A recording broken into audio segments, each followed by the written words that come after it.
começa a dar muito trabalho na negociação, eu já corto. Por quê? Porque geralmente o cliente que dá muito trabalho na negociação, ele também dá muito trabalho no processo. Onde dá pepino, qual que é o denominador comum? Quando você começa a fazer esse exercício de observar essas duas coisas e traçar esse paralelo, você vai começar a entender quando demitir um cliente.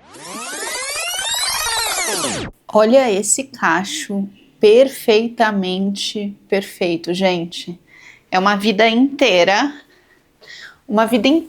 aprendendo a finalizar esse cabelo, tá? Pra ele ficar assim. E, sendo muito sincera com vocês, eu resolvi gravar o vídeo porque meu cabelo tá bonito. Mas tô bonita, hein? Bens a Deus. E isso já era um motivo suficientemente bom para eu vir aqui ligar a câmera e registrar esse momento. E eu tinha aula de pintura hoje, a aula foi cancelada porque o professor tá doente, eu resolvi gravar porque eu tinha tempo, eu tinha deixado minha agenda livre para fazer aula. Resolvi gravar hoje. E qual vai ser o tema do vídeo de hoje? O tema desse vídeo é quando demitir um cliente. Por quê? Muita gente fica preocupada em prospectar cliente, em achar cliente, em conquistar o cliente, em vender bem para o cliente, em orçamento, no acompanhamento, na experiência do cliente. Óbvio que todas essas coisas são muito importantes, mas tem uma coisa fundamental, que é quando demitir, quando recusar um cliente. Isso faz toda a diferença, porque às vezes a gente está pensando muito em ganhar, em vender, em faturamento, em portfólio, em experiência, mas um cliente ruim não só gasta o seu tempo, gasta a sua energia, te estressa, como também muitas vezes ele não vai te dar um portfólio, não vai te dar uma experiência boa, ele vai queimar horas suas e o valor que ele te pagou não vai valer a pena, não vai justificar aquele trabalho, aquele estresse que você passou, porque o cliente não foi bom. Mas para falar disso, para explicar isso, eu preciso ser responsável, eu preciso dar um contexto de quando que eu acho que faz sentido demitir o cliente, eu vou trazer as minhas experiências sobre isso e eu vou falar para vocês o que eu acho que é o fundamental, né? O que vocês têm que considerar e como fazer isso de uma forma educada, profissional, enfim, uma forma inteligente e também baseado na minha experiência, o que você já pode observar no processo de negociação e de prospecção ali de cliente, que pode ser um sinal, uma bandeirinha vermelha para você não fechar com aquele cliente. Então, quais são as bandeirinhas vermelhas para você não fechar, não seguir com o cliente? É o seguinte, eu que vos falo, tenho 30 anos, tenho alguma experiência com clientes e eu já demiti clientes em contextos diferentes e fazendo trabalhos, prestando serviços diferentes para os clientes. Eu já demiti cliente enquanto eu era arquiteta, quando eu trabalhava com arquitetura, eu passei pelo processo de demitir um cliente uma vez e depois, hoje que eu trabalho com estratégia de marketing, eu recuso muitos clientes como estrategista de marketing e também na minha consultoria eu já recusei alguns clientes. Por quê? Porque, sendo muito sincera, eu acredito que a gente tem que pensar que qualquer negócio, qualquer trabalho em que tem uma parte contratante, uma parte contratada, para essas duas partes fazerem um bom trabalho juntas, para as duas partes ficarem satisfeitas, precisa ter uma sintonia, um match, que nem o match de aplicativo de namoro, de relacionamento, precisa existir um match entre as partes. Se não existe esse match entre as partes, vai ser ruim para as duas partes ou para uma parte mais do que para outra parte, e assim a gente não quer que a experiência seja ruim para nenhuma das partes. Então, a primeira coisa que você precisa colocar na sua cabeça é que não é todo cliente que vale a pena, não é todo cliente que você quer. Você quer o cliente que te entende, que valoriza o seu trabalho, que quer o seu trabalho, que quer você prestando aquele trabalho. Isso é muito valioso. Quando o cliente quer exatamente você como profissional, isso vale demais, porque você tem a confiança, você tem o respeito, você consegue trabalhar melhor, fazer o seu trabalho melhor, porque ele confia em você. Então é esse cliente que você quer. Você não pode querer qualquer cliente a todo custo. E eu sei que isso parece contraintuitivo, e aí vocês vão falar assim, ai, Gabriela, mas você não precisa de dinheiro, então pra você é fácil falar. Sim, mas eu já precisei bastante de dinheiro. E foi quando eu precisava de dinheiro como arquiteta que eu topei o cliente que depois eu tive que demitir. Porque no final eu acabei me desgastando, trabalhei de graça, porque eu demiti ele e falei, não precisa me pagar nada, um beijo, tchau. E isso é mais custoso do que qualquer coisa. Então, se você tá precisando de dinheiro, é aí sim que você tem que pensar muito bem no cliente que você vai aceitar e quando você vai recusar alguém. Vamos falar de casos práticos.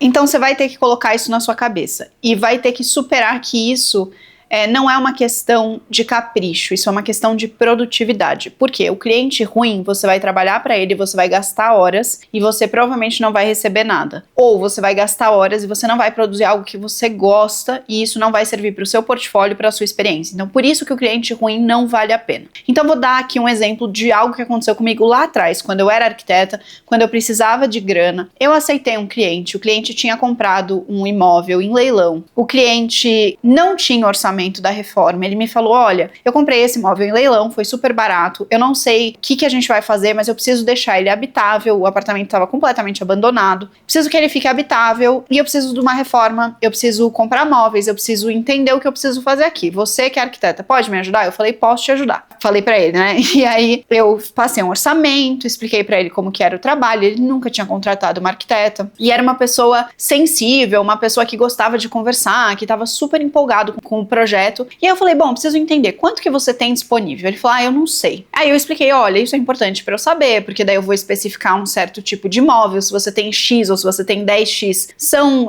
materiais diferentes, revestimentos, mão de obra diferente, fornecedor diferente, os móveis que eu vou colocar na sua casa, que eu vou sugerir também são diferentes, então, obviamente, o orçamento impacta muito. E ele já não queria responder essa primeira pergunta, mas eu falei, não, vamos lá. Então tá, ele falou, não, eu quero gastar o mínimo possível, e eu quero que seja o mais rápido possível, que gente, quem é arquiteto vai dar risada disso, mas eu tenho certeza que isso acontece em todas as profissões. Sempre tem o cliente que quer bom, barato e rápido. E é muito difícil você conseguir entregar essas três coisas, porque se você é bom e você entrega rápido, você provavelmente vai cobrar caro, porque vai ter muita gente querendo. E se é para ser barato e rápido, provavelmente também não vai ser bom, né? Porque, enfim, é difícil conseguir conciliar essas coisas todas. Então, ele queria isso, ele tinha essa expectativa, eu falei, olha, dessa forma, não é simples assim, mas então o que eu vou fazer? Eu vou conseguir melhorar alguns prazos para você, eu tenho prazo de 15 dias para te entregar a cada etapa do processo, tal, vou te entregar em menos tempo, etc. Ele começou a se empolgar, e aí, por que deu errado o projeto? Por que eu tive que demitir esse cliente? Porque ele começou a me acionar muito. Ele tinha essa pressa, ele tinha essa ansiedade, mas ele não sabia lidar com isso. Ele entendeu que a partir do momento que ele estava me contratando como arquiteta, eu estaria disponível para ele 100% do tempo. E isso é muito grave, porque isso não é saudável para ninguém, gente, nenhuma relação. A não ser que você seja um médico obstetra que precisa estar lá porque sua paciente pode ter um parto a qualquer minuto, salvo raras exceções emergenciais, exceções de vida ou morte, na arquitetura é muito difícil você se disponibilizar para estar ali para o cliente 100% do tempo. E eu não acho que você deveria dar essa disponibilidade. E eu nunca dei essa disponibilidade, mas ele presumiu que existia essa disponibilidade. E aí o que começou a acontecer? Ele começou a me mandar mensagem nos finais de semana, ele começou a tirar foto, achei isso aqui numa caçamba, vou pegar para pôr no projeto. Achou uma escada numa caçamba. Achei isso aqui na casa da minha avó.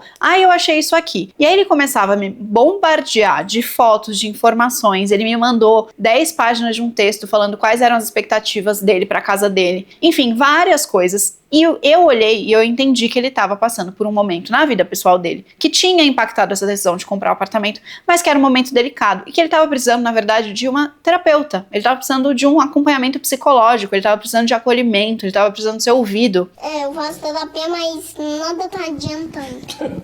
E ele estava colocando tudo isso na conta da arquitetura. E não tem como a gente dar esse tipo de atendimento. Primeiro, porque a gente não é profissional capacitado para isso. Segundo, que não é rentável, não é viável financeiramente. E aí isso continuou, eu fui dando uma segurada de onda, eu pensei, não, vamos seguir, a gente vai fazendo assim. Ele começou a achar que, por ser arquiteta, eu saberia resolver tudo da casa dele, e isso também é uma expectativa que acontece muito com clientes que nunca contrataram um arquiteto. Então ele falava, qual que é a peça que eu tenho que comprar para essa torneira aqui funcionar, não sei o que lá, que era uma coisa de hidráulica muito específica que um encanador saberia responder, e não eu, mas ele não queria contratar um encanador para resolver, ele queria que eu resolvesse tudo. E aí eu falei, olha, infelizmente, eu não sei, isso aqui a gente precisa chamar uma pessoa. Muitas vezes a pessoa não entende o escopo do trabalho que ela contratou. Ela contratou na emergência, na empolgação, quero para amanhã, quero resolver, vamos lá, e não entende, por mais que você fale, por mais que você faça a sua parte em comunicar o seu escopo, que é muito muito fundamental que você faça, mas eu não vou entrar nisso nesse vídeo, porque senão vai ter 40 horas, mas apesar de você comunicar o seu escopo, muitas vezes a pessoa não entende, a pessoa cria expectativas, a pessoa acha que, né, tô pagando, então posso tudo, também tem esse perfil de consumidor e faz parte do jogo, gente, a gente vai lidar com clientes de todos os tipos. E aí, enfim, ele tinha essa expectativa, e aí a gota d'água pra mim foi um dia, um sábado, que essa pessoa me mandou uma mensagem e falou assim,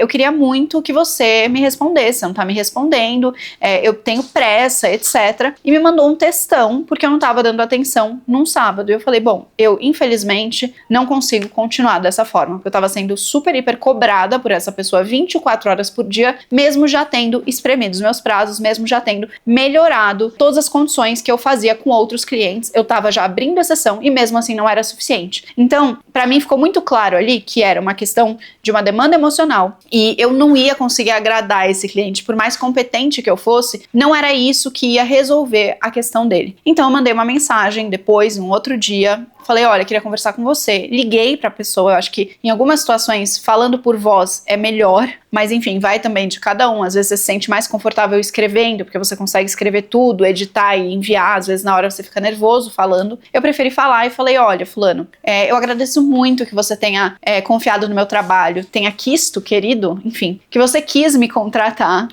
mas eu entendo que a sua demanda hoje, ela extrapola o que eu consigo te entregar. E eu prefiro encerrar por aqui e não precisa me pagar nada. Ele ainda ia me pagar a primeira parcela, que esse é um erro também que não pode cometer, gente. Você não começa a trabalhar sem receber nada, tá? Anotem isso pra vida de vocês. Mas ele falou assim, eu falei, olha, não precisa me pagar, eu assumo, né, até aqui, já que eu tô desistindo, mas eu prefiro que você continue com outro profissional. Enfim, eu não acho que eu vou conseguir dar conta, eu não vou atender suas expectativas e eu não vou me sentir bem de topar um trabalho que eu tô vendo que não vai ter um final feliz. Acho que isso pode afetar, enfim, a nossa relação pessoal, então eu prefiro não dar sequência. Se você quiser, eu te recomendo as pessoas, fornecedores, etc, e você toca com eles diretamente, mas realmente pra mim eu não consigo seguir dessa forma. Eu espero que você entenda, e eu não dei brecha pra negociação. Eu acredito que se você tá demitindo um cliente, você precisa ser muito firme na sua posição, e a minha sugestão é que você centralize a questão em você. Você não fale, fulano, você não entendeu o meu escopo, fulano, você fez isso e aquilo, porque isso não é inteligente, porque daí você vai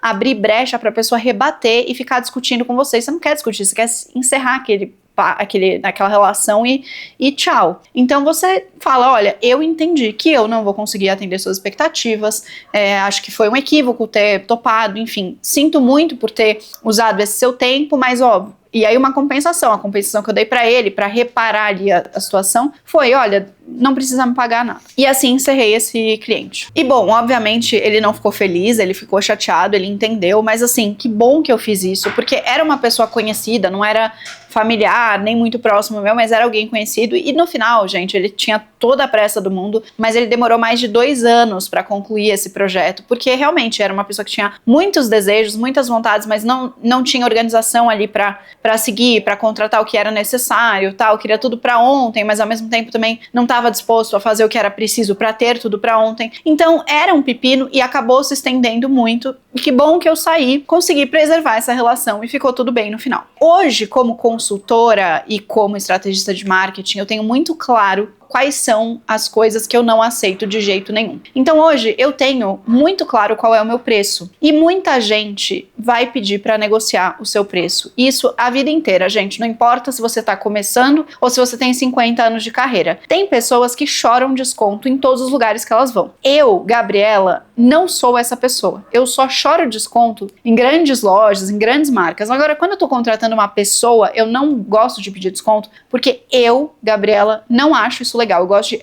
valorizar o trabalho das pessoas.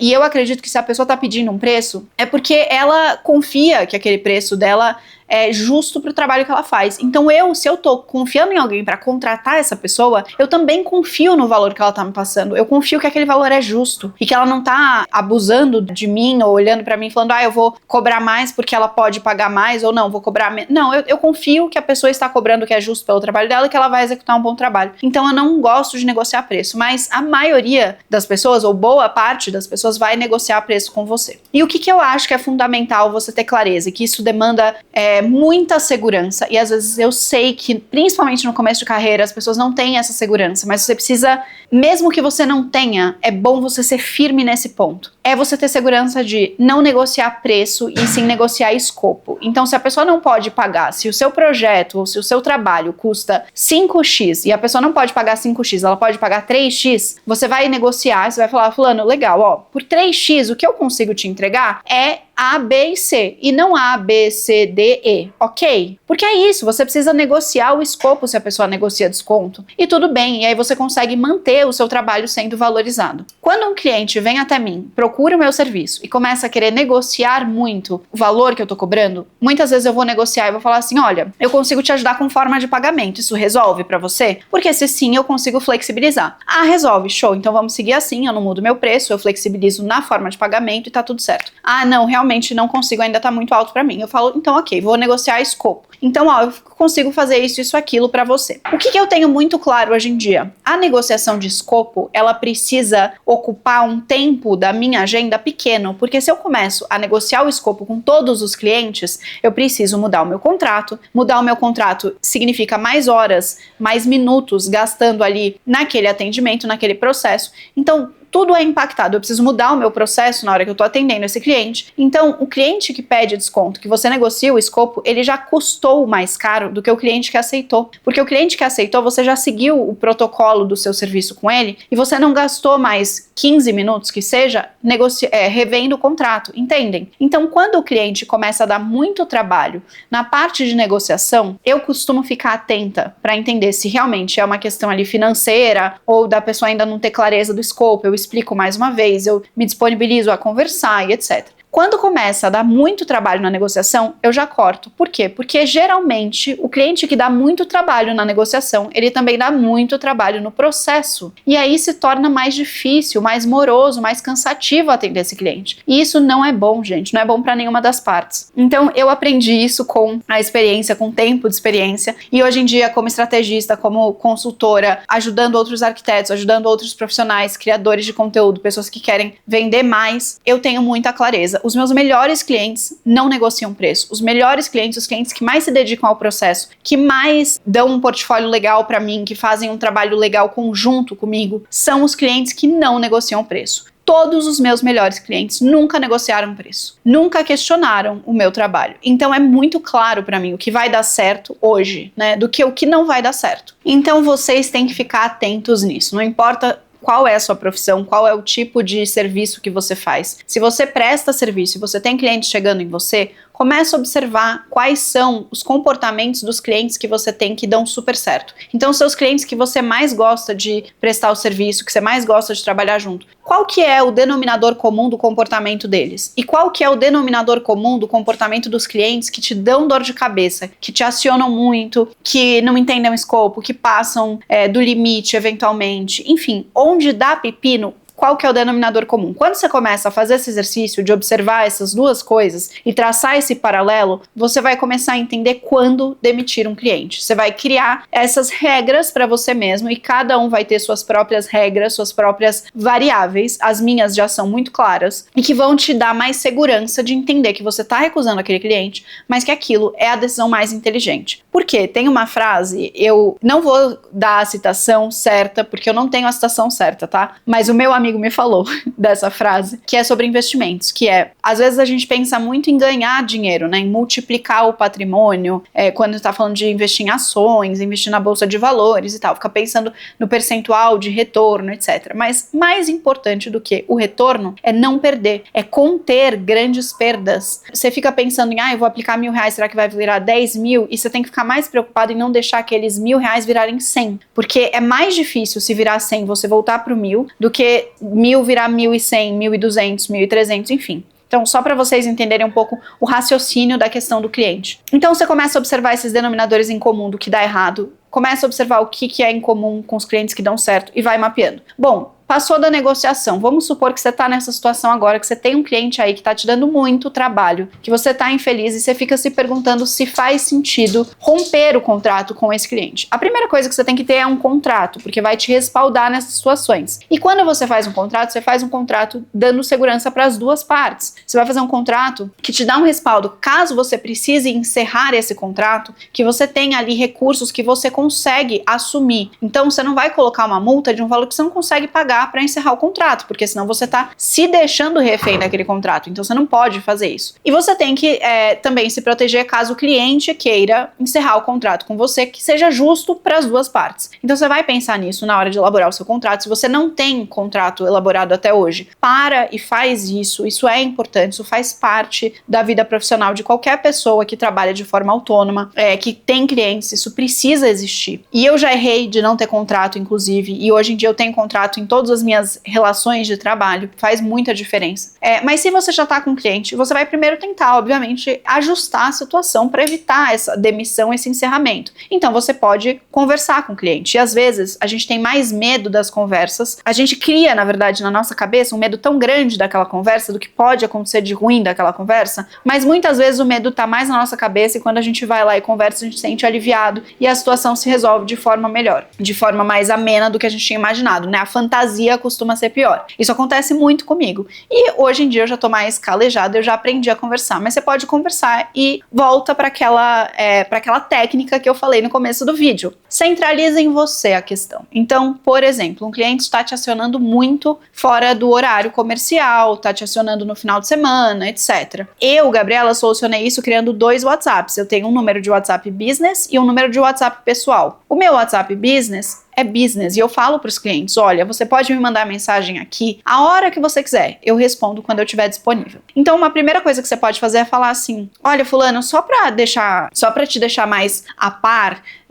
pode me mandar mensagem sempre que você quiser, eu vou priorizar responder nos horários comerciais, beleza? Se for alguma coisa urgente, pode deixar que eu vou tomar cuidado de te responder, mas assim, eu prezo por responder em horário comercial, porque eu tenho uma gestão da minha agenda. Às vezes você pode falar isso, e isso já vai resolver o problema, a pessoa também vai se ligar. Então você tem que também jogar a bola para a pessoa e confiar que ela vai saber receber essa bola e lidar com isso, porque às vezes a pessoa também nem percebeu que ela foi sem noção. E hoje em dia, com as liberdades que a gente tem de acesso uns aos outros via redes sociais, WhatsApp, etc., as pessoas perdem muito a noção facilmente e às vezes não é por mal. Então, colocando dessa forma, você consegue ajustar ali aquela relação, aquela comunicação, sem precisar romper o contrato, algo do tipo. Caso aconteça alguma coisa que foi muito complexa, etc., também cabe falar, olha, fulano, eu achei que essa situação aqui não foi legal, eu queria conversar com você sobre isso, só pra gente evitar qualquer problema futuro. Olha, eu me senti assim nessa situação, acho que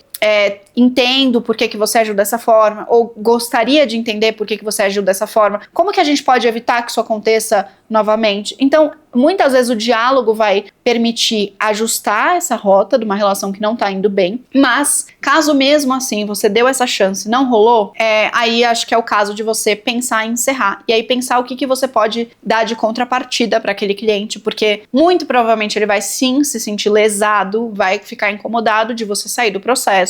Eu obviamente evito isso a todo custo, tá, gente? Eu tô fazendo esse vídeo porque é um assunto que eu raramente vejo as pessoas comentando sobre. Eu acho fundamental que seja discutido, mas eu não tô fazendo esse vídeo pra endossar que vocês demitam clientes, tá? Só pra deixar bem claro, não é isso. Mas a questão é, diante de uma situação complexa, como lidar? Então, tá na situação complexa, já conversou, já tentou colocar os seus limites, não deu certo, tá realmente ficando insustentável, você vai pensar qual vai ser a contrapartida e qual vai ser a sua atitude. Se você tiver um contrato, isso é muito mais seguro para você, porque você evita sair daquele contrato e evita eventualmente ser processado, então isso precisa fazer parte do seu raciocínio, não é simples considerar isso, porque é uma realidade. Você vai pensar sobre isso e você vai escrever e colocar o acordo por escrito para que seja uma prova de que tá tudo bem entre as partes. Então você vai dizer, fulano, diante do que aconteceu, prefiro não dar continuidade. Pensando em te deixar mais confortável para essa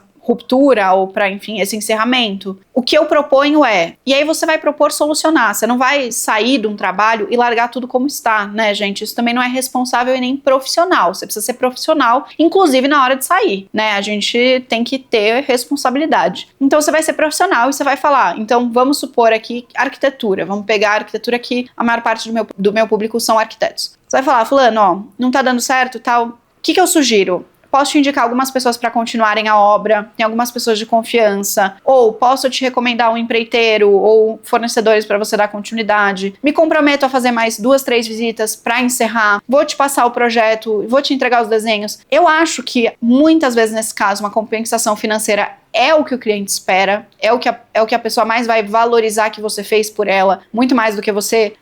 As pessoas são assim, gente, a maioria das pessoas não tá muito preocupada se você vai terminar o trabalho bem feito, especialmente no conflito, mas ele vai agradecer se você der uma compensação financeira. Então, eu acho válido acabar o trabalho direito, porque eu sou uma pessoa profissional e responsável, e além disso, dar uma compensação financeira. Então, ó, obviamente, vou te abonar, não precisa mais dar sequência nos pagamentos, vou te devolver, sei lá, 50% da última parcela como reparação. É isso, aquilo. Podemos seguir dessa forma? E manda isso por e-mail, por WhatsApp, de uma forma que fique registrada, para a pessoa dar o ok, para a pessoa conseguir consentir. E aí pronto, você consegue encerrar isso da melhor forma possível. Se você puder, procure um advogado, faça bons contratos, esteja juridicamente orientado para esse tipo de situação, mas não trabalhe em Nárnia achando que todos os clientes vão ser legais, que todas as relações vão dar certo e que você tem que aceitar todos os clientes, porque nem sempre vale a pena, tá? Então, quando que eu recuso o cliente? Quando a pessoa não valoriza o meu trabalho, quando a pessoa quer questionar o preço que eu cobro e falar, mas eu não acho que vale isso tudo que você cobra, porque você tá trabalhando XPTO e fulano bom, fulano é fulano, eu sou eu, se você não pode pagar o meu preço, tá tudo bem, mas eu não vou aceitar um cliente que quer pagar metade do que eu cobro, porque eu vou estar usando o meu tempo e desvalorizando a minha hora, e eu poderia dali a uma semana achar um cliente que paga o que eu cobro, entendem? A gente sempre tá preocupado em não perder, mas a gente também tem que entender que se a gente deixa um espaço em aberto na nossa agenda, pode vir um cliente bom. E aí, se a gente tá com um cliente ruim e a gente perdeu a chance de atender um cliente bom, a gente perdeu 2 vezes. Então, é esse raciocínio que você precisa se habituar a ter, entender que isso vai fazer parte da sua profissão, da sua carreira, do seu desenvolvimento. E se preparar para essas situações, evitar essas situações, tentar cultivar boas relações com os clientes, ter bons contratos, e saber comunicar, se colocar os seus limites, explicar o que é o seu trabalho, explicar o seu diferencial. Muitas vezes isso, especialmente na negociação, faz diferença, e entender os padrões de bons clientes e maus clientes. Com certeza, com tudo isso, trabalhando nessa orquestra que é muito mais comportamental e emocional do que técnica, você vai ganhar muito na sua carreira, tanto em experiência quanto em boas relações com bons clientes, que são, na verdade, muito valiosos, porque são esses bons clientes que recomendam para outros clientes. Então, no final do dia, o segredo para ganhar dinheiro é também saber quando negar clientes ruins, porque os clientes bons vão colocar muito mais dinheiro no seu bolso, seja pelo portfólio, seja pela reputação, pelo boca a boca, porque eles vão voltar, vão te contratar de novo. Então, não pensa só naquela venda, pensa no que aquela venda impacta no seu dia a dia de trabalho, no seu estresse, no seu portfólio, nos seus resultados, no futuro do seu negócio. E toma essas decisões tendo um pouquinho mais de calma e de frieza, que é necessário para você conseguir tomar boas decisões e ficar seguro. E isso, ao longo prazo, vai ficando mais fácil. Você vai ficando mais calejado, mas você vai aprendendo a lidar com esse tipo de situação. Então eu tô aqui para falar porque eu já passei por várias, por poucas e boas, e faz muita diferença. Então, é isso que eu queria falar nesse vídeo de hoje, mas eu quero saber se... Eu tenho certeza, porque isso é um assunto da consultoria, inclusive várias pessoas que entram na consultoria, a gente conversa sobre isso, porque eu pergunto sobre a relação com os clientes, e eu falo, e os clientes ruins? O que você já reparou de denominador em comum? E tem muitas histórias, muitos assuntos, muitas situações de romper o contrato, ou de levar até o final, mas se arrepender amargamente. Eu não quero que isso aconteça com vocês, então por isso que eu tô trazendo essa pauta aqui. Me contem aqui nos comentários se vocês já passaram por situações desse tipo, se vocês lidaram com ela, como vocês lidaram com essas situações, e se vocês já tinham pensado no impacto de um cliente ruim pro negócio de vocês, seja ele qual for. A gente se vê no próximo vídeo.